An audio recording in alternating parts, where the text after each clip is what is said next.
And welcome once again to the Pet Show. Are you being challenged by your chihuahuas? Is your Himalayan kitten behaving a bit hostile? Are your bulldogs acting, well, a little bullheaded? If you love your dogs and cats, I'm assuming you do, and really want to understand their behavior almost as well as they understand yours, maybe you're confused about why your dog or cat behaves a certain way, or you just want to improve their lifestyle. You know what to do, right? Stay tuned, because once again, right here, right now, it is time for the Pet Show, America's first and only real pet psychology, pet training, pet behavior, pet lifestyle. I could add a bunch of pet stuff, but that's what the show's all about, helping people resolve any issues they may be having with their pets and vice versa. So hop up on my couch. Bring those furry little buddies with you, folks. It is that time once again to let the animal analyzing begin. Hey, good morning, everyone. I'm Warren Eckstein. This is the Pet Show, the place where we absolutely, positively, never a doubt about it, love, adore, and as I've been stressing every week for 45 years, respect pets and animals as much as you do. By the way, if you want to join me on the ever-growing Pet Show family, you want to find out why your dog or cat behaves a certain way. Maybe they're jumping or digging or chewing or not using a litter box, scratching your favorite furniture, keeping you up at night, fighting with the other cats in the household, not getting along with other dogs when you take your dog for a walk. You get the idea, right? That's what we do here. We'll help you resolve any issues that you may be having. As always, plenty of time for your questions and comments.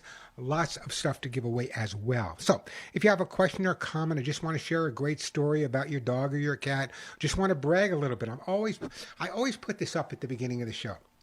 Every time someone calls me and talks about this amazing dog or cat, or this senior dog or cat that they adopted, it encourages someone else to do it. So if you've recently adopted or have a great story about a dog or cat you may have adopted a while back, great time to give me a call. The phone number here at the Pet Show. Questions, comments, stories, even if you just want to brag a little bit, 866-870 KRLA. That's 866-870-5752, 866-870-5752.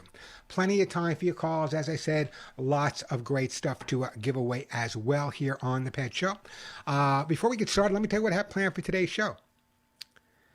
Always, though, you know I'm not going to get to all my topics because your questions and comments are always my priority, but here's what I have planned. So, friends, relatives laugh at you because you suggest that your dog or cat has mental issues. You think you've been laughed at? When I started talking about dog and cat mental issues, I'm talking 20, 25, 30 years ago, they were ready to put me in a mental hospital. But anyway, are they right, or can dogs and cats really, really have emotional or mental issues? My take coming up a little bit later. Now, it's going to be a little bit different than what you might hear from other people, but I've been doing this for a few weeks, and I'm telling you, anyone out there that doesn't believe that our dogs and cats can be living alongside of us for as long as they have and don't have certain mental and emotional issues, well, you're not being realistic. So we're going to talk about that a little bit later on the show. If someone out there, by the way, feels that their dog or cat may have an emotional issue or a mental issue, great time to give me a call. I'll guide you right through it. 866-870 KRLA, 866-870-5752. Also coming up, you know, I've talked about this before. When it comes to joint pain and bone pain, I am the poster guy. I have rheumatoid arthritis, so I know exactly what it feels like. But people aren't the only ones that suffer with joint pain, stiffness, and arthritis. Today we're going to talk about a subject I've never really touched here on the Pet Show before. I love cats. I have no cats living with me at the moment, but I've always had cats my whole life. And so then we can take a look at something I call mobility issues and your cats. Help is on the way. How many times have you heard me, people call up and say, Warren, my cat's reacting differently, or he's older now, he's not going up the steps, he's not doing this, he's not jumping on bed. Mobility issues with your feline buddies. No one else is talking about that, but we will right here on the Pet Show coming up in a little bit. Love to hear from anyone who may think their dog or cat does have mobility issues as well. And how many times have I heard, leave my dog alone, she's shy, or he's shy, he's fearful. It's important to respect their boundaries, but can you help them overcome their fears? Stay tuned. We'll talk about that. As always, plenty of time for your questions. Lots of great stuff to give away on this show as well. So if you have a question about chewing, scratching, maybe your rescued cat is confused about the litter box. Maybe you never used a litter box before.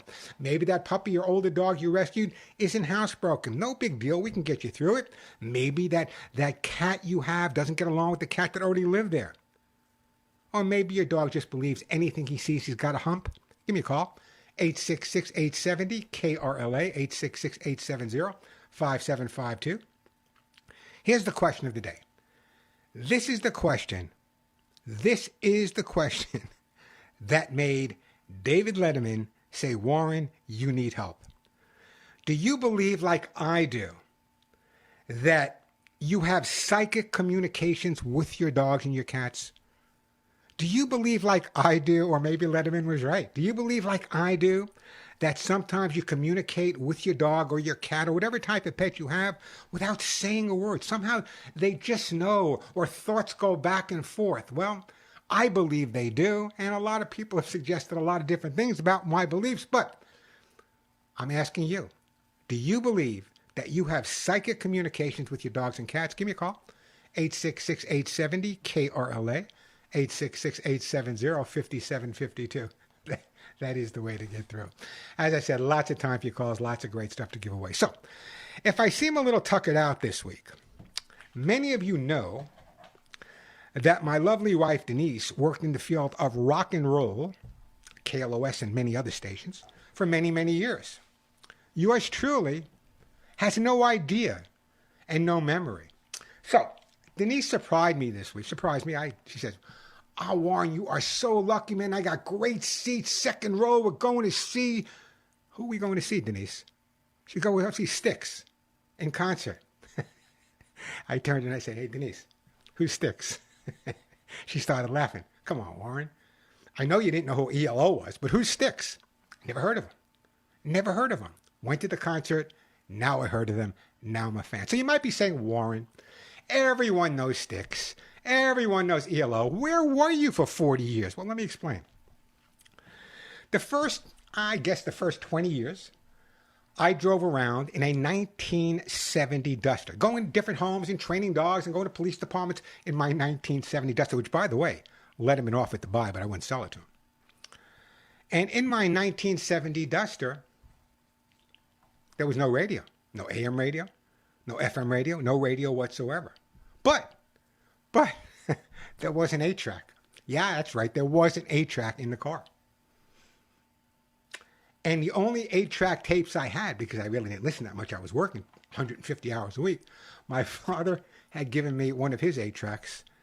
So for years and years, I listened over and over and over again to the best of Harry Belafonte. I'm telling you the stories of my life, folks. Over and over and over again to Harry Belafonte. Later on, I realized, maybe I should buy a few tapes of my own. And that's what I did. So I missed all of the famous rock groups of the 70s and the 80s and a good part of the 90s. And Denise, you can hear a tune on the radio, one beat, and Denise, oh, that's so-and-so, oh, that's so-and-so. Not me. Harry Belafonte, I can pick up on this one. So that's why this week I went to see a Styx. Great concert, by the way, but everyone was making fun of me. Friends, relatives, people. You mean you never heard of Styx? Sorry, guys, I never did. But it turns out that the lead singer's daughter is a big cat lover. I'll touch base with her. Maybe we can get something together. Maybe we get Styx to play a cat song here on the Pet Show. 866-870-KRLA. You don't believe me, do you? You don't believe that for all those years, all I did was listen to Harry Belafonte and maybe one Harry Chapin. I love Harry Chapin. I saw him in concert one day. And maybe I had a Harry Chapin tape as well. True story, folks. True story. Denise was hysterical. What do you mean you never heard of Styx? They were one of the most popular groups. They were played every other minute on KLOS. And Denise, I was in New York. At that time with a car that had no radio. I'm sorry, but I didn't know who they were. But Harry Belafonte, I don't agree with him politically, Was a great singer. I don't even know. He's not alive anymore, is he? I don't think he is. 866-870-KRLA, the phone number, 866-870-5752. Come on, guys. Last week, no one answered my question of the week, okay? This week, it's pretty simple. I believe that most pet guardians like you do have psychic communications with your pets. Sometimes they just have a thought and it pops into your head, or sometimes you're thinking of something and they're reacting to that. I honestly believe there's something symbiotic in terms of that relationship. As many pets and animals I've lived with over my lifetime, I really do believe that. So am I maybe off the wall a little bit, or do other pet guardians like you guys believe it as well as I do, that you have this ability? I don't know if it's an ability or just whatever, to communicate with your pets. We'll talk about that a little bit later. Again, the number here, 866-870-KRLA. Plenty of time for your calls. Lots of great stuff to give away on this show today as well. The phone number again, 866-870-5752. Let me start out with a call right here in Long Beach, and let's go to Suzanne. Hi, Suzanne. Welcome to the Pet Show. Yeah. Hi, Suzanne. Suzanne. Oh, Suzanne.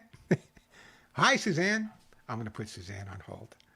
Let's put Suzanne on hold. When she comes back, Alex will get to her, okay? Instead, let's go to Daniel in Oxnard. Hey, Daniel, welcome to the Pet Show. Hey, Warren. Yeah, okay. I just had a problem with, Mercy Crusade. They want $1,000 per cat just to clean their teeth.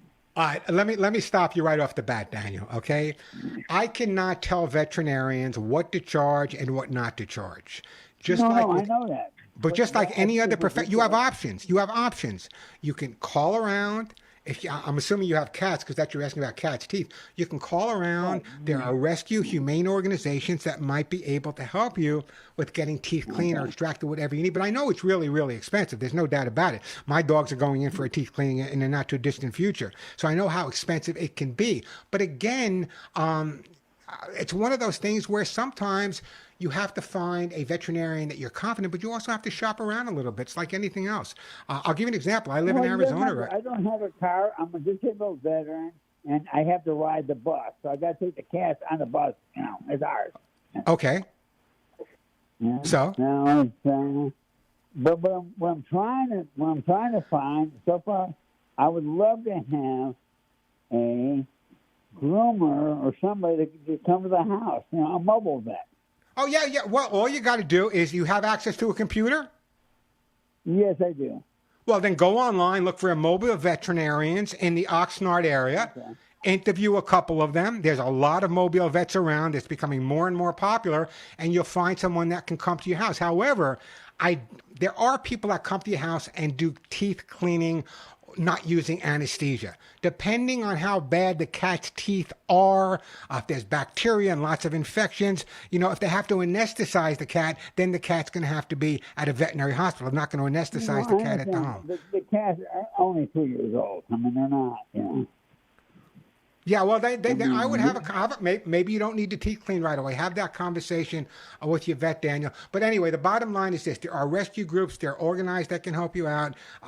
Thank you for your service as a veteran myself. God bless you guys and what all you've done. But again, the bottom line is what you need to do is go online, Google veterinarians, mobile veterinarians in Oxnard, and I'm sure they will be able to help you out.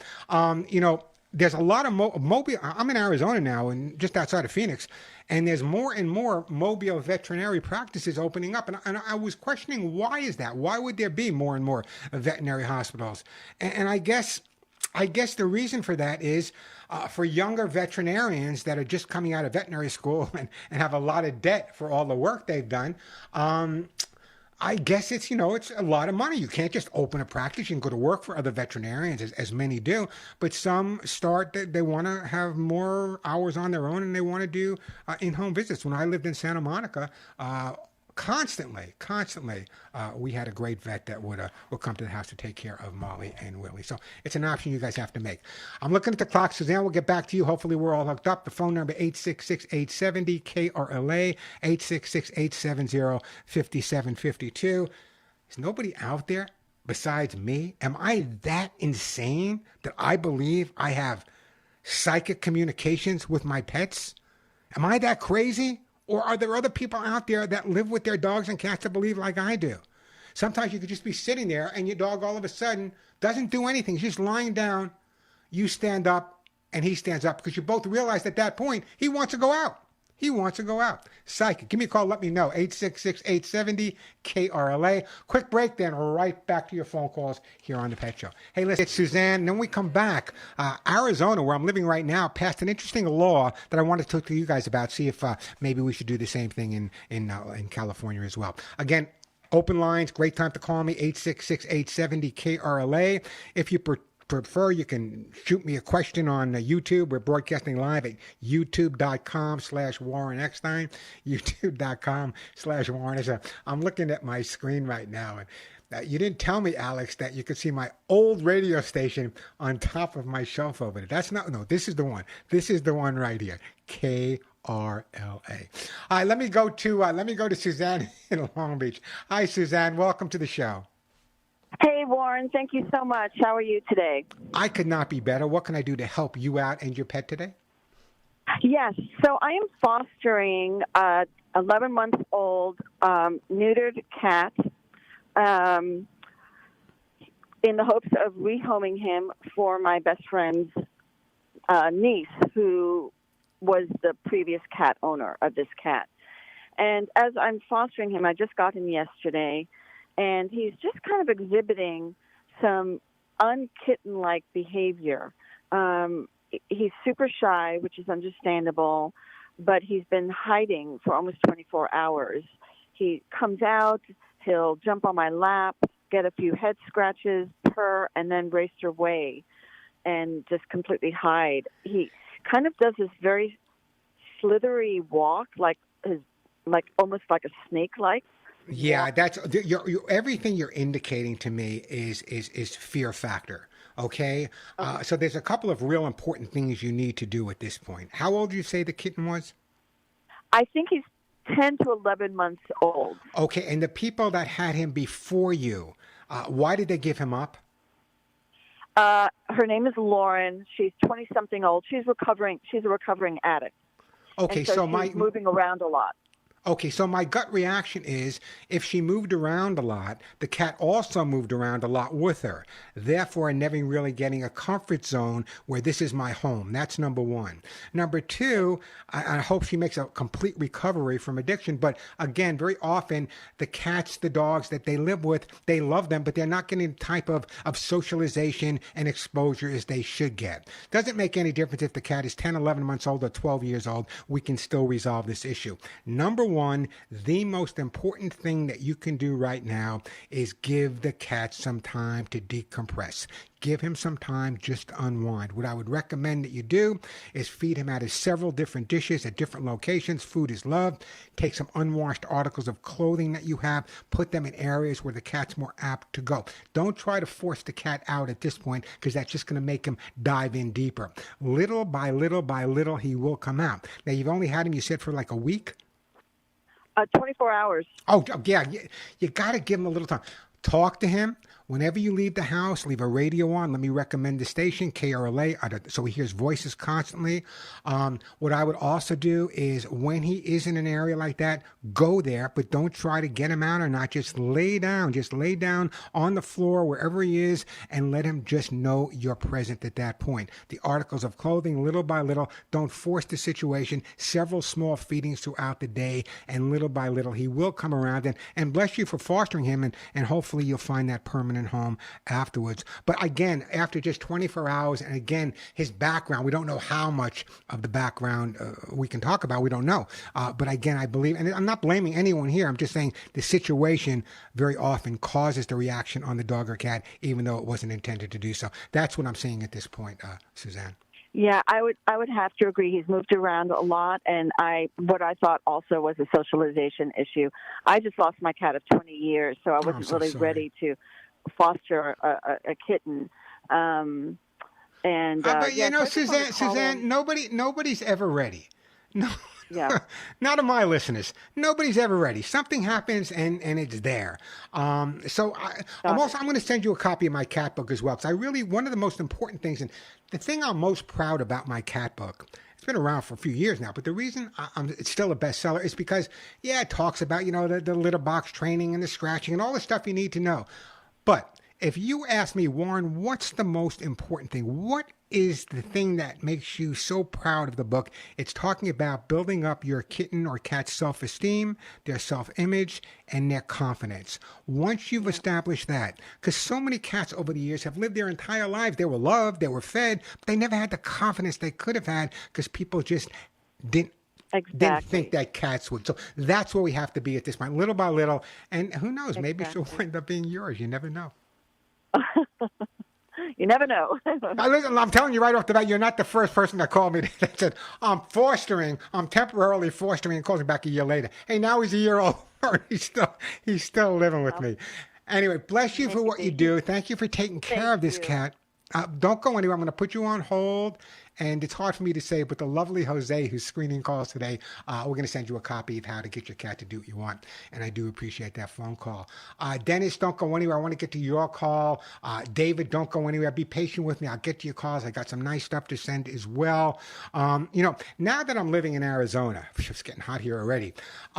Arizona, just right now, is passing a bill that I'm totally in favor with.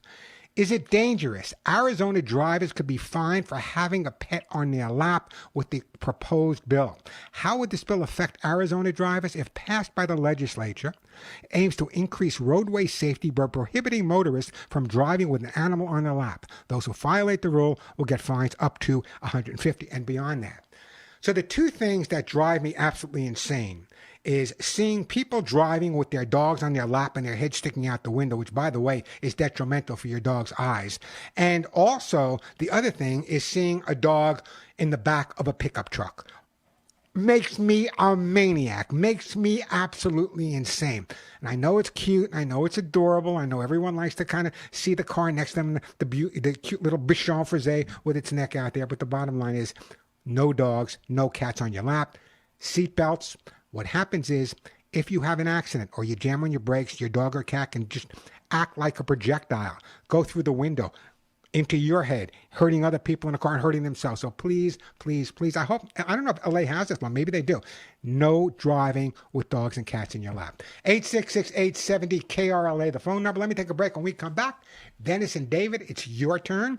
Also, remember the question of the day, do you believe like I do? Maybe I have psychic powers. Do you believe that dogs and cats communicate with the person that they live with, the people they live with, psychically? I do.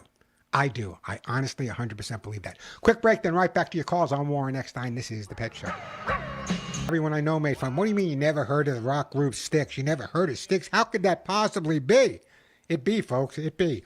866-870-KRLA. That is the way to get through. Let's go to Dennis first, and then we got David, and then we got my friend Gabrielle calling from beautiful Flagstaff, Arizona, and she's going to talk about communicating with animals. I believe that's what she's going to talk about. Anyway, right now let me go to Dennis in Norwalk. Hey, Dennis, welcome to the show. Yes, this is Dennis from Norwalk. Hi, Dennis. How are you? Well, pretty good. It's my dog she's not been eating the last 2 or 3 days. Tell me about your dog. How old, Dennis, what type of dog is it and how old? Well, she's at least 5 years old. Okay, so she's young. We got her from a shelter. Okay. And her name is Roxy. No, but in other words, when did she stop eating? Is she underweight, overweight? When did she stop eating? About a few days ago, but she's kind of like a nitpick, where she just eats a little bit, and later on she eats a little bit. Oh, so she's a nosher like me. So let me kind of pinpoint exactly what we have to talk about here. So the concept here is that the dog's 5 years old, and she's kind of a picky eater. Other than the fact that she's not eating like she normally did, have you noticed any other changes in the dog's behavior? Yes, I noticed like a week ago. We normally, during the daytime, I try to keep both of us, busy, exercise and stuff. And, Yeah. And I throw her, a ball or something like that, and she just stands there and looks at me. Yeah. And she normally, gets it, and then she wants me to try to get away from her. You know what I mean? Okay, but any other changes? Any other changes? I mean, she's not eating obviously, but is she pooping and peeing normally? That's another thing. She hasn't been doing that. Okay, you have to. Here's what you need to do. You're talking to the wrong person here. What you need to do is you need Dennis to go to a vet and find out there's something physiologically. The reason I picked up on that, if the dog had no other symptoms, and if the dog was just a finicky eater, there's a lot of things I can do to encourage the dog to eat. But from what you're telling me, the fact that she would chase balls and retrieve balls, that stopped. The fact that she's not urinating and defecating the same way she normally did. She's not eating the way she normally. Those are all things that would require a good veterinary checkup to make sure there's nothing physiologically that's causing the not eating and the other problems. But it sounds to me, if it's a behavioral issue and the vet says, you know what, that guy on the radio is nuts, there's nothing wrong with your dog, you call me back and I'll resolve any issues. But before I do that, I need to make sure that the dog isn't behaving this way based on some physiological reason or pain. Okay, Warren? Yeah. I forgot to tell you that my daughter, I brought her, she took that's her dog. Well, she has to leave it here, for us to take care of. But she has been losing her eyesight lately. And she has been, she did go to the vet just for that purpose, not to see why she's not eating, just because she's losing her eyesight. And they said, well, let me just stop you for a second. The dog is a 5-year-old dog. Okay, a 5-year-old dog. Okay, at 5 years old, there's got to be something that's causing the eye problem. So the fact maybe it's the eye problem that's causing the other changes in the behavior. And I know you went to the vet, and sometimes you get, okay, it's an eye problem, but what does he suggest that you do about it? That's the answer you need to get. Nice to know that the dog has an eye problem, but what are my options? Should I go to a veterinary ophthalmologist at this point? Should I find out? If the dog truly is only 5 years old and losing its ability to see, then you need to get a professional in there, a veterinary ophthalmologist, to take a look at the eyes and see what's going on there, because that might be causing all of the things you're talking about, the not eating, the not retrieving the ball, all of that could be indicative of a dog who's having difficulty seeing. So that's the first thing you need to do, is make sure that the dog is seeing properly. And at 5 years old, I think she's young enough. I think you should have that checked by a specialist at this point. Okay, Warren. Thank you so much. Thank you, Dennis. You give me a call back and let me know what's going on. I do appreciate that phone call. It's interesting, but sometimes we don't look at the whole picture. This is the problem, or this is the problem. Sometimes you have to kind of look at the whole picture. What other changes are there? Now, we had a 5-8 minute conversation there, and it didn't come up till after he asked me about the behavioral issues that the dog is having difficulty with its eyes. So that could be another issue entirely. So anyway, give me a call back. I'm curious now to find out. In terms of the other behavior, if there is an issue with the eyes, then that might be causing the other behaviors as well. 866-870-KRLA. Let me go. I'm going to go to you in a minute, Dave, but let me go to my friend Gabriella. Hey, Gabriella, how are you? Where are you? Can you hear me? Oh, my goodness. Hey, Warren, how are you? I'm hanging in there. Beautiful day in Arizona. I got a couple of minutes, so tell me about communicating with our pets. Okay, so you know what? There's a lot of great things that I've been seeing with my clients for the past few years, and that's that pets are getting more and more aware of human language. Even National Geographic is doing all kinds of stories on this. And so there's proof of how much they really understand our words and our language. And so I always tell pet parents, if you're having a problem, like I just had this one rescue dog I worked with, emotional literacy for animals, right? We rarely use it for humans, but we should be using it for humans all the time. But also our pets, like you have to put yourself in their shoes. Like I got this client of mine in Chicago, and she said her dog was like going crazy in the crate when she would have to leave for an hour or two. And it is a rescue that went through a lot of trauma, young dog, 2 years old. And she couldn't leave the dog out of the crate because the dog had destroyed the house. And And I said, well, do you let your dog know where you're going and that you'll be back as soon as, like, maybe the movie is ended, put on dog TV, something interesting for her to watch from her crate? And she said, I never thought about doing that. And I said, so you just leave her alone, and she's a rescue, and she's been abandoned, and she has no context for what you're doing. Let me share this with you. Trust you. Let me share, and then I got to run. But I want to talk to you, so you have my number. You call me, but I want to share this. I wrote this week, and I'm going to share it with everyone out there. I was going to be talking a little bit later about people that laugh at you when you talk about your dog's or cat's mental issues. I pinpointed it, and here's how I did that. Attitudes around animal mental illness have changed over time. Pets like dogs and cats, long used primarily for work, cats to keep the rodent population down, and dogs trained for many different things, are increasingly, thank goodness, considered part of the family. And the more intimate connection they have with humans, the more emotional disruption they're going to have in their own head. So when in doubt, like any good behaviorist, Gabrielle, I'm going to blame mom and dad.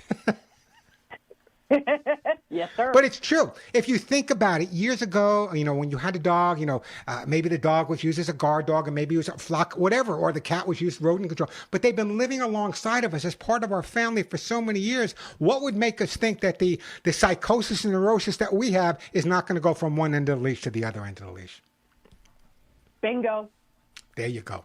Anyway, great talking to you. It's been a while. I haven't seen you, but you're not living that far away from me. We could get together, Absolutely. My car now has a radio, so I can listen to Sticks on the way to Flagstaff. Anyway, stay in touch. You got my number. Give me a call during the week, okay? Sounds great. Thanks again, Warren. You have a great day. Appreciate that. Gabrielle, good friend. She's a animal communicator and one of the ones out there that really walks the walk. There's a lot of people out there that say we're animal communicators, but they're not. David, I promise you've been holding on for a long time. When I can take a break, I'm going to come back. I want to get to your call. I see it looks really interesting. Do have some open lines. The phone number, 866-870-KRLA, 866-870-5752. That is the way to get through. And what I was just talking about, and this is so critical for pet guardians to know, behavioral problems in dogs, such as aggression or separation-related disorder, have been associated with clinically significant strain in more than 68% of people. So what happens if they have a dog or a cat that's behaving a certain way, it puts strain on the guardians, which in fact transfer that strain back to the dog or cat, the one they're trying to resolve the issue with. That's why it's so important when you're working with a trainer or a behaviorist, it's so important that you have that ability to communicate with each other to really find out what's causing a certain situation. Hey, the phone number here, 866-870-KRLA, 866-870-5752. We'll take a quick break. When we come back, we'll get to David. I still want to hear from you guys about whether you believe, like I do, that people have psychic communications with their pets. Also coming up, I'm going to go a little bit more detail about mental illness at that point, and also mobility issues. How many times have you heard people call me up and they say, Warren, my cat used to use the litter box all the time, but all of a sudden he's not using the litter box and he's not sleeping in my bed anymore. And he's not, well, can cats have mobility issues and what can you do about it? We'll talk about that. Continue answering all of your questions. I do have some hugs and kisses to give away. I do have some Lucy pet food, doggy lickies, kitty lickies, copies of my dog and cat books.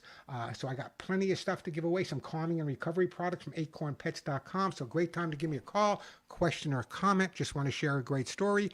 866-870-5752, 866-870-KRLA. That is the way to get to a quick break, then right back at when it comes to our pets. Now, you're giving your dog or you're giving your cat some treats, right? Kitty lickies, doggy lickies, whatever type of treat you're giving your dog or cat. And I always make sure I give Molly one, then I give Willie one, then I give them together. But now, when I've out of treats and they're still kind of there waiting for the next thing, how many people, if you're watching on YouTube, I'm going to show you, but if not, how many people have to do this to their dogs? They got to show the front of their hands, they have to show the back of their hands and the front of their hands again to let their dog and cat know there's no more treats left. Am I the only one that does that with Molly and Willie? Come on, how many people, you've given your dog treats, you're giving your cat treats, they want more, And the best way to let them know is to show them your hand. Look, there's no more. Poppy has no more treats, and show them both your hands. Am I the only one who does that? Give me a call. Let me know. I'll send you a great gift. 866-870-KRLA, 866-870-5752. Yeah, I need some therapy myself. Hey, David. Welcome to the show. Hey, Warren, this is David. Yeah, by the way, just to remark on that, yeah, I bring kibble to the dog park, and when I want to show them I have no more or they don't get any more, I show them the open hands, and they actually understand. Okay, now going back to the main topic of today's session, are you telepathic or psychic with your dogs? Warren, really? My cat who's sitting on my lap says that body language, touch, gaze understanding, and speech understanding are all that's needed, and you don't need to have a brain-to-brain Vulcan link. Listen, I agree with you 100%, David, but then how do you explain the concept that when people are nowhere near their dogs or nowhere near their cats, sometimes they react to something the person's thinking about or something that may have happened? I've heard stories of a dog that was playing out in the backyard with the wife and having a great time with the kids, and all of a sudden the dog just started barking and stopped. A phone call came in. The husband was killed in a car accident. How did the dog know that? Body language doesn't say that. So I'm just saying, you're absolutely right. Body language is the most important way animals communicate. Dogs, they know everything about their body. I wish we knew as much about their body language as they know about ours. But sometimes there is something that's inexplicable. Big word for Warren. Inexplicable. And somehow they know it. Just like I said, it happened several times over the years. But you're absolutely right. In terms of the main way that animals communicate is with their body language. For example, any really good pet guardian or good trainer or behaviorist really is in tune with the body language of the dog that they're working with, because this way it could be indicative of how the dog is feeling, what's the dog's reaction to the other dog he sees, is the front going down and the back going up like a bow, is he showing his teeth, does that always mean he's aggressive? No. Is he growling at the other dog? Does that mean he wants to fight? No. What position is the tail in? Is it moving back and forth fast? Is it moving slow? Is your dog raising his paw near it? So you're absolutely 100%. So David, tell me about your dog.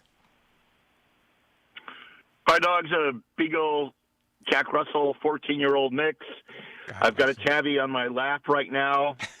As long as you're not driving, I'm okay, David. Be on your lap as long as you're not driving. No. I'm parked in my driveway. All right.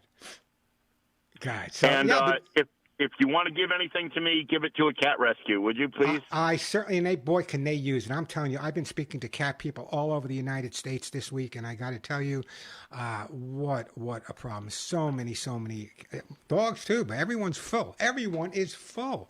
I'll never understand it. I've been on the bandwagon about spaying and neutering probably since I could talk. I mean, for years and years and years and years and years before it was the big thing to talk about.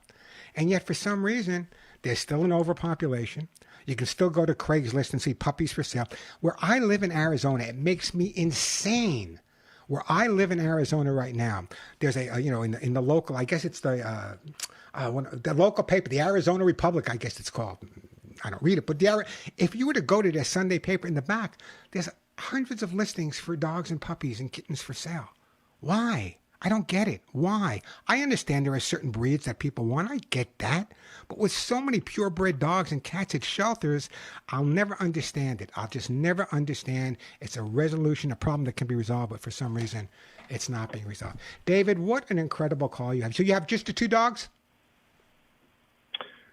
No, I have one dog and one cat. Oh, okay. So let me ask you a question. What is the body language of your dog and the body language your dog sees in you that brings you together as much as it can? Oh, he totally understands. We have a total thing going on. He doesn't speak English, but he totally understands my language.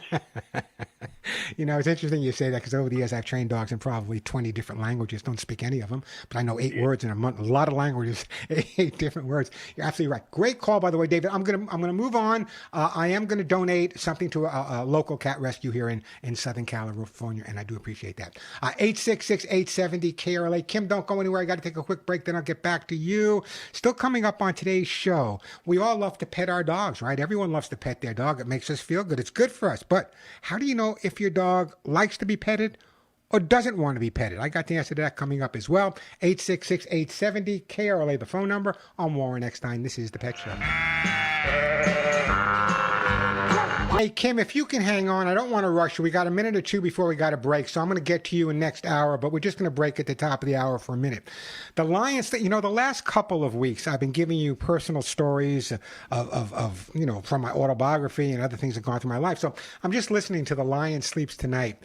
If you remind me either next hour or next week, I'll tell you the incredible story of the Prospect Park Zoo. I'm not a zoo person, but the Prospect Park Zoo. Any New Yorkers here, Brooklyn, New York? And I was doing some investigations and whatever. Anyway, I wound up in a cage with two lion cubs. Cubs. When I say cubs, they were big, big cubs. So I'm in there with the cubs, and they're beating the heck out of me. They're knocking me all over the place, but I'm not getting hurt. You know, it's just part of what I do for a living. Then all of a sudden, I heard a large, deep growl. A real deep growl, and I noticed that the guillotine door next to where I was in was starting to open, and that's where the mother of these baby lions or lion cubs were, and her nose was starting to come over, and I said, I got to get out of here quick, and I was able to get out. Turned out that the zookeeper let down the guillotine door, and he had it tied with one of those ties that you have on bread. That's how he had it done. I'll give you more of the story maybe next week. But anyway, I survived, locked in a cage with 2 lion cubs, each one over 100 pounds, but I'm here to talk about it. And we're going to break for the top of the hour, 866-870-KRLA. Plenty of time for your calls. I got hugs and kisses to give away. I got cat books, Lucy Pet Treats, Lucy Pet Food, 866-870-5752. Quick break, then right back to your calls. I'm Warren Eckstein. You're listening to This Is It, folks, America's first and only real pet psychology, pet training, pet behavior, pet lifestyle show. Got a question or comment? Great time to give me a call. Phone number here at the Pet Show, 866-870-KRLA, 866-870-5752. That is the way to get through. We'll get to all your calls in just a second or two. If you're listening the first hour, as you should have been, you heard me talking about some of the emotional problems that our dogs and cats have going from one end of the leash to the other. So, years ago, when I first came back from overseas, where I spent a lot of years and a lot of time learning, I remember when I got back, several veterinarians I worked with, and as a behaviorist myself, I was considered, along with some veterinarians, to be anthropomorphic. If you're not familiar with the term anthropomorphic, simply means giving human tendencies to animals. Seeing human-like mental illnesses in animals became associated with anthropomorphism, a practice generally viewed by science as odds with objective scientific community. I was considered weird and strange. Imagine that. For a long time, anthropomorphism was a dirty word in behavioral science. Well, you know what? No more. All the journals, all the veterinary schools are now talking about emotional illnesses and mental illnesses with our dogs and cats. So once again, I hate to say it, but Warren, you were right. Hey, Kim in Pasadena, welcome to the Pet Show. Thanks, Warren. A couple questions. One, I recently adopted 8 days ago an 5-year-old male English intact bulldog. He came from a really poor condition. He's been crated in his entire life. Wow. He's aggressive in the sense of every toy. He's mounting a blanket. He's just kind of overtaken the house. I have 3 other small dogs, and I'm a huge advocate of spaying and neutering. But I'm thinking, will neutering help him, or do I have to do more behavioral training? Well, it's a combination of both. Neutering him is definitely the first thing you need to do. It may mellow him down a little bit, not always, but more importantly, people think of neutering as a way of resolving all issues. Neutering's done, and it can resolve a lot of issues, but neutering's done primarily also for health reasons. No testicular cancer, no prostate cancer, no other types of problems as well. So neutering will definitely be beneficial in terms of helping a little bit. But right now, you're dealing with, I can only describe it as a dog that is, how old did you say, 5 years old? Correct. That never went through a puppyhood, never was a puppy, never had the opportunity to be a puppy. And therefore, now that he's in a home where he's getting more freedom, he's humping everything in sight, which, by the way, as you know, is a sign of dominance. Some good, solid behavioral training. Here's what I do. How long have you had the dog? 8 days. Okay. Give them some more time. It can take a month or two for them to decompress. I would get the neutering done, though, now, rather than waiting. And the reason I say now is because once he starts mellowing out and he's comfortable in the house and all of a sudden you're taking him to the vet, getting him neutered, that might not be the best thing. I would have him neutered now and then give him the opportunity to adapt and adjust as time goes on. But it takes a while for them to decompress, and it also takes a while for them to adapt to a new situation.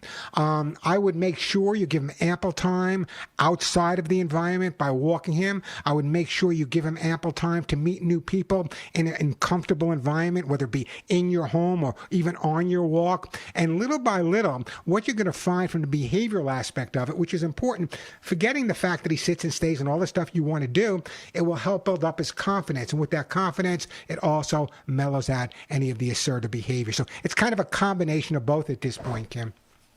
Okay. I just didn't know it's health reasons because, it's a mixed bag. Now he might have cancers of other things, or he's going to have less testosterone for his hips, and But at this point, I just want him to pumping everything in the house. I'm going to tell you a story. Well, hold on a second. I'm telling you to hold on. Wait. Let me look. I'm looking up something. This is a book. If you're watching, this is a book that was written, many, many years ago called 277 Secrets Your Dog Wants You to Know. And, of course, I'm quoted in here very often. But the reason I bring it up right now is in here is an item called Humpy Dog. I'm not making that up. It's actually a stuffed animal made for dogs to hump. No, it is. It was called Humpy Dog, and people would buy it, and they would let their dogs hump away. No, humping will start to decrease. The neutering is going to help a little bit, but remember now he's been doing it for 5 years, so I don't know. And also the concept of some good, solid, positive behavior work. And when I say behavior work right now, I mean teaching some basic commands is important, but right now the most important thing you can do is socialize, and when you're done, socialize a little bit more. Okay. Sounds good. And thank you. How did you get this I'm curious. How did you get this 5-year-old dog?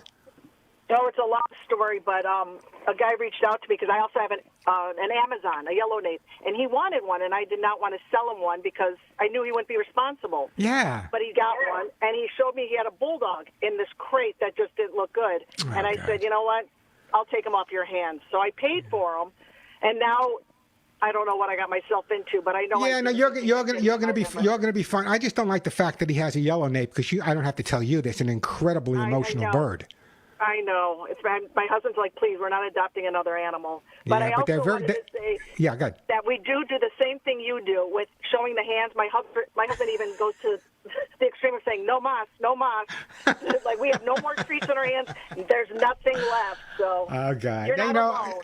People keep telling me, how long are you going to do the show? I'm going to keep doing the show as long as you people are as crazier than I am. As long as you're crazier than I am, I will be here. Anyway, listen, don't go anywhere, Kim. I'm going to put you on hold, and Jose's going to pick up. We're going to send you a copy of How to Get Your Dog to Do What You Want. Again, as I told the cat person, read over the confidence aspect of it. The training's important because it helps build up that confidence, but there's some really good information in that book. That's why My Random House, How to Get Your Dog to Do What You Want. It's been a bestseller now for, I guess, about 15, 16, even more years. 866-870-KRLA, 866-870-5752. I'm going to take you guys right in order. We got John in Lake Tahoe with the dog out of control. We got Raymond in Los Angeles with the cats aggressive towards other cats. And we got Phil in Beverly Hills that wants to talk to me about little robots for cats. A couple of years back, I actually did a broadcast from a little robot type item in Hollywood in a cage with a bunch of kittens. We'll talk about that another time. But anyway, don't go anywhere. We'll get to your calls. The phone number, 866-870-KRLA, 866-870-5752. Let's go to John in Lake Tahoe. Hey, John, welcome to the Pet Show. Hello, can you hear me okay? Absolutely, John, like you're right next to me. How can I help you today? Thank you. A friend of mine in Beverly Hills, Marion Zola, told me to call you. She says, my friend Marion, she's an incredible lady, isn't she? Yeah. Yes. I have about a 2.5, 3-year-old Jack Russell. It's my third Jack Russell, so I'm used to the normal behavior of Jack Russells, but this one seems to have exceeded my ability. I've trained him to do some of the basics, sit, stand, stay, those things, but he is just overly excitable anytime he sees another dog going down the road like I'm in the car. And I've tried whistles and horns and but what do you think? Why do you think? I still can't get him to calm down. But it's such unnatural behavior from a dog's point of view. Listen to me carefully, John. When you're in a car and the dog is perfectly still and other things are moving alongside of him, dogs don't necessarily get that. In other words, it's kind of like they're still, and yet things are moving around them. So it's not unusual for a dog to get excited in a car, but there are a lot of things you can do. Number one, when you work with a dog in terms of behavior and training, you want to work with the dog specifically where the behavior is taking place, either good or bad. The first thing that I would do if I were you, I would spend every day with your car in the driveway, letting the dog go in one side and come out the other side, go in one side and come out the other side. I would spend a few minutes every day just sitting in the car with the dog, not going anywhere. Then I would do is start taking short drives, stopping the car, getting out, going for a walk, then getting back into the car. As long as you're in motion constantly, you're correcting the dog, you're telling the dog no with air horn or whistle, whatever, you're correcting a dog for something that's out of his control. He doesn't understand the concept of being still and everything moving around him. It's the same reason dogs always win when they chase a car, because the car runs away. This is not a big problem. What I'd like you to do is I'd like you to really focus, and you've had Jack Russell Terriers in the past, so you know what we're talking about. And do your basic training. You know, having a dog that sits, having a dog that stays, having a dog that minds you when there's no distractions around is not the genius of being a dog guardian. The genius of being a dog guardian is getting your dog to react when not everything is perfect, when there's noise or people going by or other barking. So that's one of the things I would do as well. Also, what I would recommend that you do is take them to an area, maybe have another friend in their car in front of you, have them pull over, you get out of your car, they get out of their car, you take your dog over to them. This is something that can be worked out. I would say that over the years, one of the more common problems I run into is either dogs that react like yours or dogs that are fearful of cars. But if you follow through on that advice I've just given you, little by little, that confidence factor will build up. And also what I would do is when you stop and get out of the car, do some of your basic training, sit, stay, whatever you do, again, to build up his confidence. Excuse me, it's something he already knows, something he'll respond to, and little by little, you should be able to go for a long ride, I promise. It's interesting because, I mean, it's not like he's aggressive. He sees another dog, or even when we're walking down the street, he'll do the same thing, wanting to run over and not necessarily attack them. And the minute he gets near them, smells them, then it's on to the next thing. There's no aggressive behavior. Exactly. But in other words, it also sounds to me like maybe the dog needs a little bit more mental stimulation. You know, even though it's a small dog, a Jack Russell Terrier was originally bred, I don't have to tell you, was originally bred as kind of a rodent dog. And they need a lot of stimulation. So one of the things, when you have a behavioral issue with a dog like a Jack Russell, one of the things I recommend is training, but not focusing, as you were saying early on, with the correction. It's getting the energy out of the dog. For example, before you go for a ride in the car, spend 20 minutes in the backyard chasing a ball back and forth. Before you take them for a walk around the neighborhood, get them in the backyard and get some of that energy. Whether you work them in the yard or in your house, doesn't make any difference to me. But again, the most important thing right now is not to correct the dog for natural instinct, but get some of the energy out of the dog at this point to calm him down a little bit. I think if you put all those pieces together, you'll be calling me back in a couple of weeks saying, I think we have it under control. It's not that big a problem. It's something you need to be consistent with, though. Okay. Good ideas. He has an incredible amount of energy, listen, with Jack Russell. Yeah, Jack Russells and the terriers, all the terriers, and I had a lot of opportunity of working with terriers over in Europe. But amazing dogs. Anyway, listen to what I'm going to do, John. Don't go anywhere. You're a friend of Marion. I'm going to put you on hold. I'm going to send you a copy of how to get your dog to do what you want.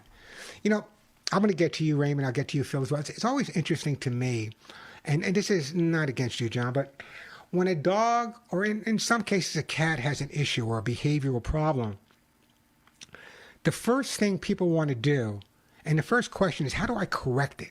How do I correct it? How do I stop it? I'm not just talking about my listeners. I'm talking about people in my profession as well, trainers, behaviorists, veterinarians. I argue with them all the time.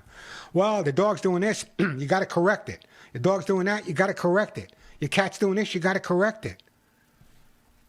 Sit down,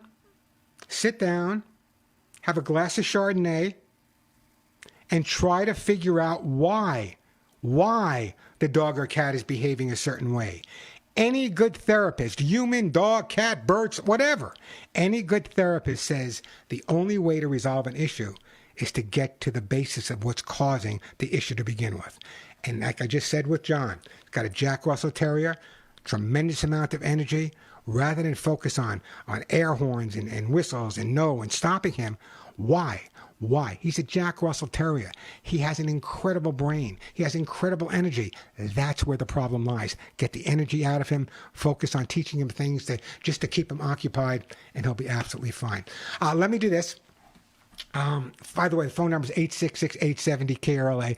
Let me do this. Let me take a quick break. Raymond, I want to get to your call because this is something that we deal with all the time, and I want to get to you, Phil, in Beverly Hills as well. Phone number 866-870-KRLA, 866-870-5752. A quick break, then right back to your phone calls. We are back on The Pet Show. Great time to give me a call. The phone number here, 866-870-KRLA, 866-870-5752.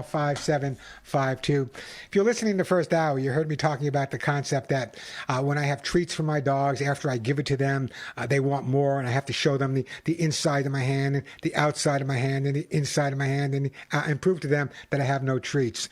Am I the only one that does that? Someone said they do. How many other people have to do the hand trick to show their dog or their cat that there's no more treats? Give me a call. I still got some great stuff to give away. Kitty lickies and doggy lickies. The phone number, 866-870-KRLA. Let's go to my friend Raymond in Los Angeles. Hi, Raymond. Welcome to the show. Hello, Lauren. How are you doing, sir? I am doing super. How can I help you today, Raymond? I'm giving a call. We have two cats. They were litter mates. They're about to be 3 years old. We took one of the cats to the vet on Valentine's Day, February 14th, and the other litter mate stood at home.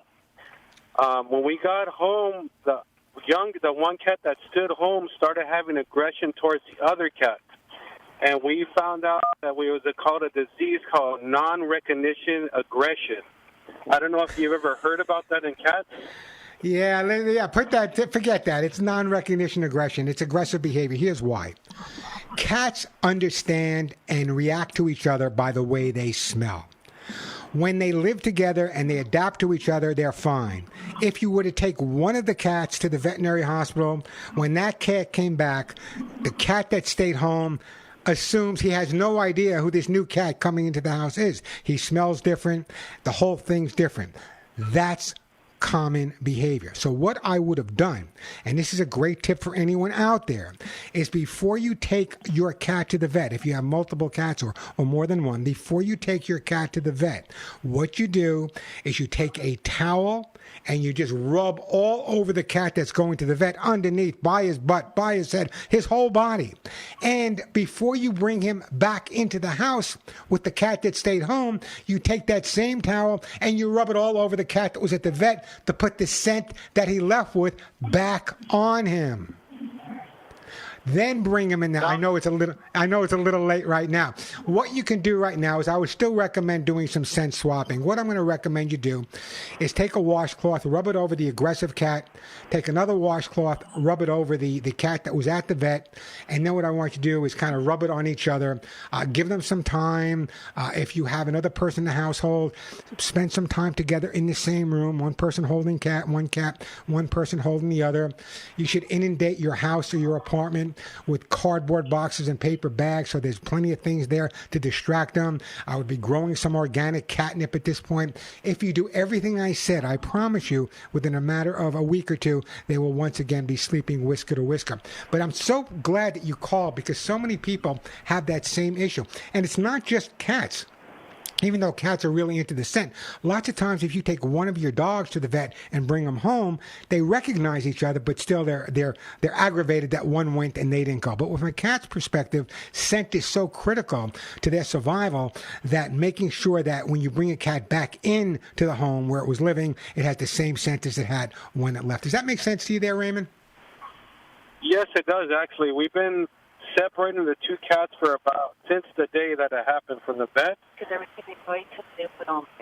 So every time the aggressive cat would jump at the other one, we actually had a breakthrough yesterday where they went up to a screen door and were sniffing each other. So we've... Yeah, that's a start. That's a start. How long ago was he at the vet, or the cat at the vet? February 14th, so it's been about 2.5 weeks now since Valentine's Day. It's been a while. Maybe they didn't get each other gifts for Valentine's Day. I don't know. And it's been a while, but let me just put you and your wife at ease. It's going to take a little time. It's going to take a little patience. But if you follow my advice, they will come around. But remember, and there's so many cat guardians out there listening to this show. Remember, if you're going to take one of your cats to the vet, get the scent on them before you take them to the vet, and put it back on them before you leave. Raymond, and again, cardboard boxes, paper bags all over the place. The more distraction you give, the more they're not focused on each other, the quicker they'll get along. A little first cat psychology. Don't go anywhere. I'm going to put you on hold, and I am going to send you for your cat. What do I want to send you? God. I'm going to send you some... I'm going to send you a copy of the cat book, How to Get Your Cat to Do What You Want. On its way to you, and I appreciate that phone call. We're going to get to you, Phil, I promise. Take a break and then we'll get to you. I hope other people will listen to that, because that's very, very common. That I get calls from people that my two cats got along with each other. I had to take one cat to the vet or one cat here, and all of a sudden it's like they never saw each other. Scent is very, very, very important. The phone number here at the Pet Show, 866-870-KRLA, 866-870-5752. Phil, don't go in. I still got some great gifts to give away. I still got some kitty lickies to give away. I got a couple of air horns to give away. Let's see, what else I got? I got some hugs and kisses for dogs to give away. By the way, the hugs and kisses available now primarily at Walmart.com. So if you're looking for the hugs and kisses, vitamin, mineral, supplement treats, check them out at Walmart.com. That's Walmart.com. We're going to take a break in a minute. When we come back, Phil, you will be my next call. Also, we're going to talk about this. Has anyone ever noticed a difference in their cat's behavior when there was a full moon outside? Do your cats behave differently? Maybe your dogs do as well, but do your cats and dogs behave differently when there's a full moon? A lot of cat owners, guardians say that their cats act downright wacky during a full moon. Give me a call. Let me know. 866-870-KRLA, 866-870-5755. I want to put this out there, and I'm really meaning this seriously. There's going to be some major changes And if you are not following me on either my YouTube or Facebook, you may miss out on some of these real critical, important changes. If you listen to the Pet Show and you like the advice, you're going to want to go to youtube.com/Warren Eckstein, youtube.com/Warren Eckstein. You're going to want to subscribe to that as well. Or you're going to want to go to, I know it's hard, Warren Pet, I'll give you the Facebook when we come back. But in the meantime, if you're not with me on my YouTube channel, youtube.com/Warren Eckstein, get there. Some big changes coming up in the next couple of months. 866-870-KRLA, the phone number, 866-870-5752. Quick break, then right back to you, Phil. I'm Warren Eckstein. Phil, Anna, Brent, we'll get to you in just a second. I was asking before about how people's pets or cats primarily react during a full moon. Well, according to some research I did, a lot of cat guardians say that their cats act downright wacky during full moons. They show signs of restlessness, zoomies, agitation, hiding, excessive meowing, and not letting you sleep. So, yes, cats do react to a full moon. I react to a full moon as well. I think people do. I think there's something about a full moon. Maybe that's just me. All right, let me get right back to the busy phone lines. Excuse me, here on the Pet Show. Interesting question from Phil in Beverly Hills. Hi, Phil. Welcome to the show. I'm calling you from the bathroom of the beautiful Cantor's Delicatessen here in Los Angeles. Send me a latke, will you? I want a latke, a nice potato latke, a little sour cream. Come on. At first, I want to say how much I love you, and I've been listening for decades. And do not stop. Sit. Speak. All right? I'll try my best. Okay, I want to tell you a psychic dog story. A friend of ours on our street was diagnosed with cancer. And she had 2 dogs, and my wife, Melinda, and I used to walk the dogs on the street for her while she was getting her treatments. Well, they put her in the hospital, and one night we're in our home, and we hear at about just before midnight, woo, woo, woo. Both of the dogs are howling. She had just died. Oh, wow. In the hospital in Santa Monica. Well, Phil, let me tell you something, okay? That's not just because I'm Romanian either, okay? When I was studying in Europe, and I would sit around what we call in Europe, in Germany, guest houses. It's kind of like a big bar, and I don't drink that much, but maybe I did a little bit more. Maybe. Ein Bier bitte, the only German I know. Anyway, the reason I bring that up is I remember spending some time with some people that were absolutely incredible. These were people that were considered eccentric and you know, maybe I was part of that group. But anyway, they told me stories of how their research over the years, they've come to the conclusion that when one animal passes on, specifically a dog, when a dog passes on or dies, another dog somehow emotionally will howl as seeing that dog's soul move from this earth to wherever they're going at that point, the Rainbow Bridge. That's what I like to believe. Wow. So it's not as unusual as people sound. Now, I know some people are saying, come on. No, they know. I say this every week. All living things have a sixth sense. It's inhibited in most people, but not in our pets. And so it's not uncommon. I've seen this with my own pets. When I've had as many 33 dogs at one time, if one passed on, I saw the other dogs reacting, and they weren't even near that dog. So I honestly believe that there's some way, some ability that they have that I kind of wish we had. Maybe I don't wish we had. Maybe I wish we didn't know everything. But the howling is definitely... I think you're right. I think it's extra senses. But I don't know if you understood my story. Their owner died in a hospital. No difference. Owner, family member, or other dog. Makes no difference. The howl will still take place. I agree. So let me get to my problem. Yeah. It is a problem. All right. I've been using a robo litter box quite successfully with my cats. I only have one cat left. She's an old girl. Her name is Pepper. She's a little gray girl. She's about 12 years old. And the litter box got stuck and it stopped functioning properly. The robo litter. So I had to put out her regular litter box for her. And now that I got the robo litter working again, she won't go back to it. How do I wean her off the old litter box and get her to go back into the robo litter box? Okay. It's an interesting question because, cats and dogs learn through association. So the fact that she had a really negative association with the litter box that you're using, it's going to be a lot more difficult to do. What I would do, at least at beginning stages, is take some of her soiled litter and put it in that box. Yep. Okay. Good That's idea. number one. Number two is I would spend time with her by the box, just petting her, don't forcing her to go in, just petting her, hanging out there. So she starts associating that with something positive versus something negative. Is she ever going to go back in there? I can't guarantee it. People always ask me, what do I think about like the litter robots and all the litter boxes? They have their pros and they have their cons. Their pro is it gives you the ability as a cat guardian to monitor your cat's poop and pee a lot better. So it gives you that access. And plus the fact, if you're in a multiple cat household, I guess the scent is gone too. I've never used one for my cats, but I have a lot of listeners over the years that swear by them and a couple that swear at them. So I think at least at this point, what I would be doing is I would be spending time with the cat at that location, number one, and number two is putting some of her soiled litter from the regular litter box in there, and maybe even putting that litter box a little bit closer every day to the electric litter box you want to use. Okay, I will certainly give it a try.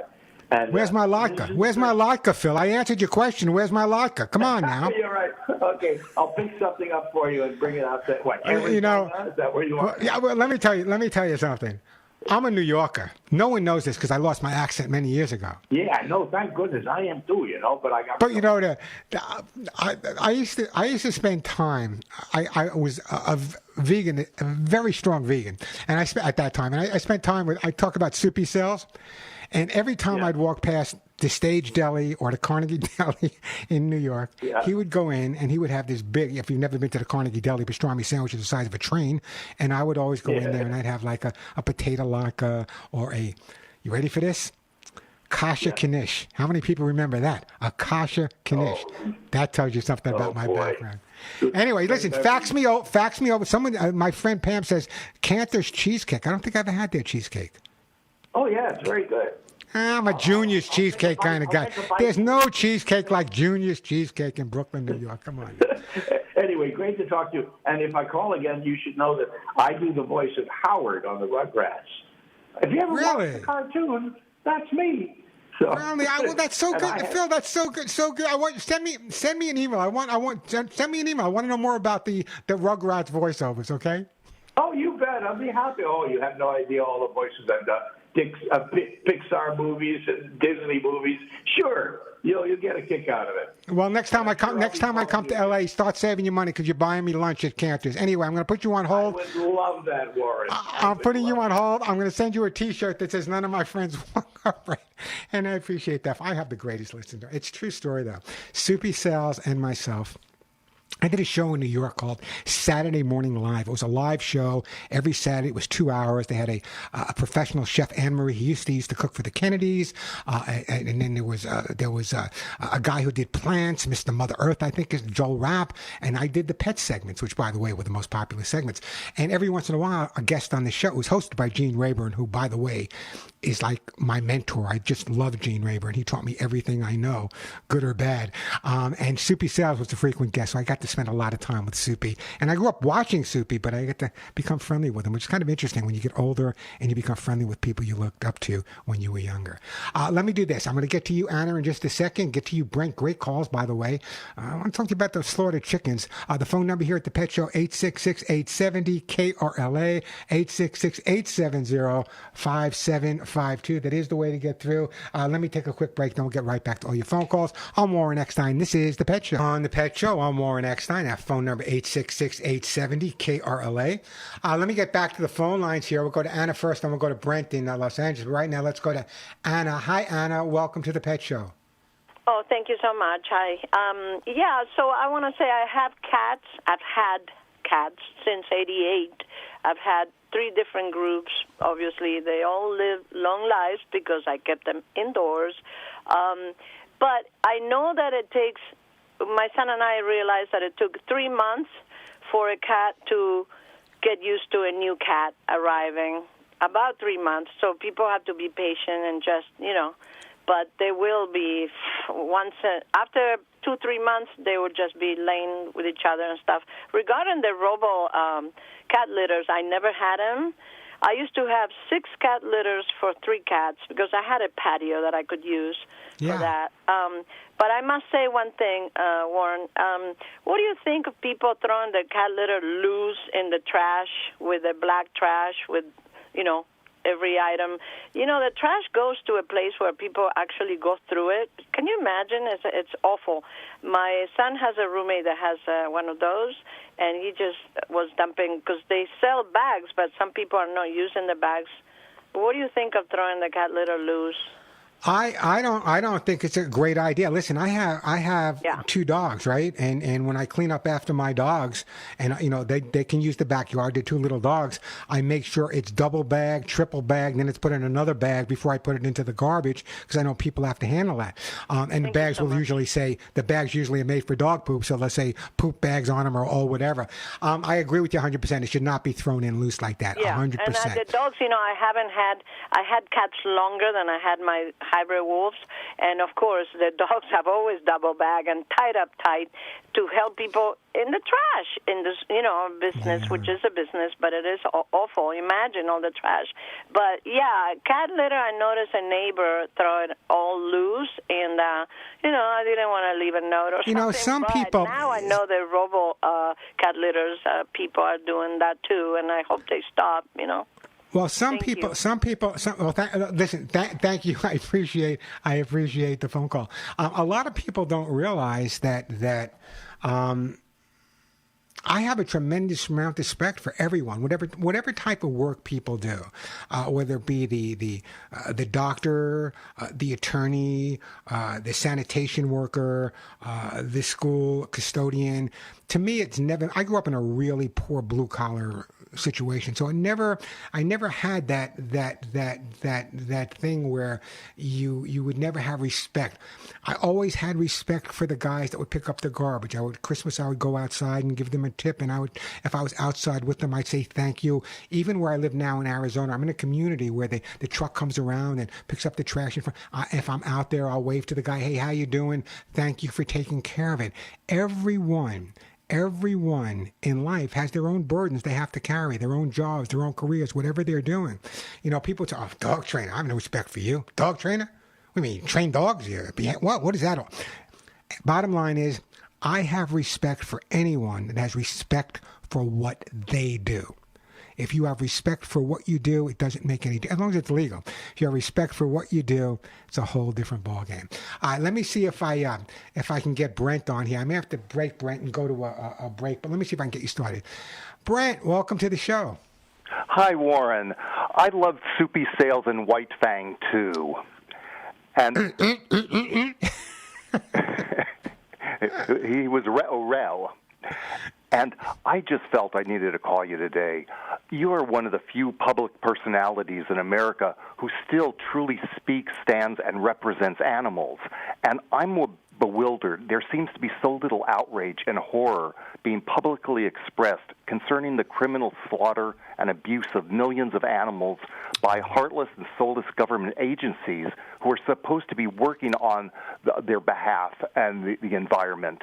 And most recently, the inhuman slaughter of 100 million chickens without legitimate medical need or benefit in the name of safety, that's just driving me crazy. And I think there needs to be a lot more public protesting of this and discussion of it so it doesn't happen again.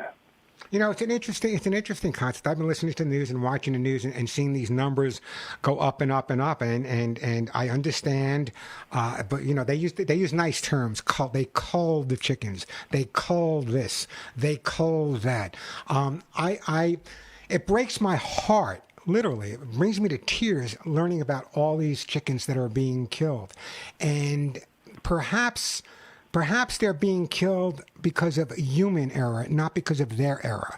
If they were kept in a different situation where the avian flu was not allowed to spread, maybe an enclosed situation that they had more room for, I don't know. But you're absolutely right. It's devastating to me to find out how many chickens are being killed. Now, what a lot of people seem to be doing, I don't have them now, but I don't understand why people can't have 2 or 3 chickens in their backyard if that's what they want.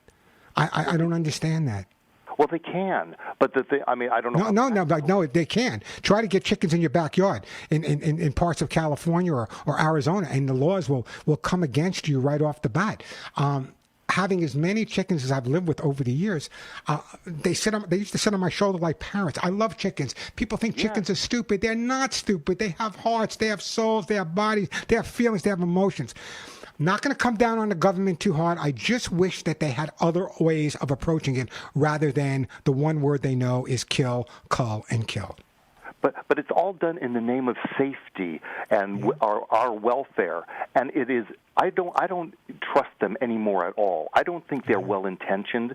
And what made me think of it is I was listening to Dr. Zara Tabassian, who also has a show on this radio station on Sundays, and apparently this chicken flu is of no danger to us, and it is also even the meat, if you just cook it well, shouldn't be a problem at all. And so we somehow think that starvation isn't bad for our safety and health, welfare. And so they're just destroying, so much of our livestock and these animals. Have you taken the time to write to the governmental agencies to get their response? I haven't. I mean, I wouldn't even know which ones to do. But right now, just publicly, I think it should be, since you have a wonderful megaphone, I think we have to start that discussion. Like, what is our government doing to us? And this would be, I think, Robert Kennedy would have a wonderful position in this. Maybe we'll try to get him on the show. Who knows? It's a great point. And every time I hear the numbers of the chickens being killed, and there's been a few people that have had the avian flu, though, haven't there? I think some, but the point is, everything is a cost-benefit in medicine. And so just like with COVID, we decided the whole planet should go bankrupt to possibly save some people from the flu. And they mismanaged it so many ways, and so many people died needlessly that could have been treated very well with safe and effective drugs. Brent, I got a great call, by the way. And listen, I could not agree with you more. I don't want any animals killed for any reasons, as far as I'm concerned. But it's an interesting, and everyone knows where I stand on it. No animal should be killed for any reason. That's how I stand on it, unless they're in pain or they're ill. Great call, by the way, Brent. Keep listening. Can I send you a T-shirt, Brent? Thank you. I'm going to put you on hold. Great call, by the way. It's interesting. I'm running out of time. Maybe we'll handle the chicken thing another time. It's a whole different process than the pet show, but it's kind of interesting, and it breaks my heart every time I see any animal being destroyed for reasons of speculation, not necessarily proof. And I think thousands and thousands of these chickens are being killed speculating that they're going to cause a problem when they haven't caused that problem yet. Just my take on it. Quick break, then we'll get back to all of your phone calls. We'll get back to you, Kaylee, in just a second. The phone number, 866-870-KAYLEE. Just a reminder, if you're listening, you say, I don't have time to get through. Write this number down. You know that after I get off the air here, I do my national show. I'll give you that info in a second. But right now, let me tell you about my Hugs and Kisses vitamin mineral supplement. Bob Keeshan, my Captain Kangaroo. We are back on the Pet Show. Just a reminder, if I don't get to your calls, you want to hear the national show, it's my national show, Canadian show, Armed Forces Radio, Radio America. Write this number down. It starts at 1 o'clock, actually 1:05. The phone number for the network show is 877-725-8255. 877-725-8255. Same type of show. Give away the same type of prizes. Am I going to be able to squeeze? Oh, God. You know what, Kaylee?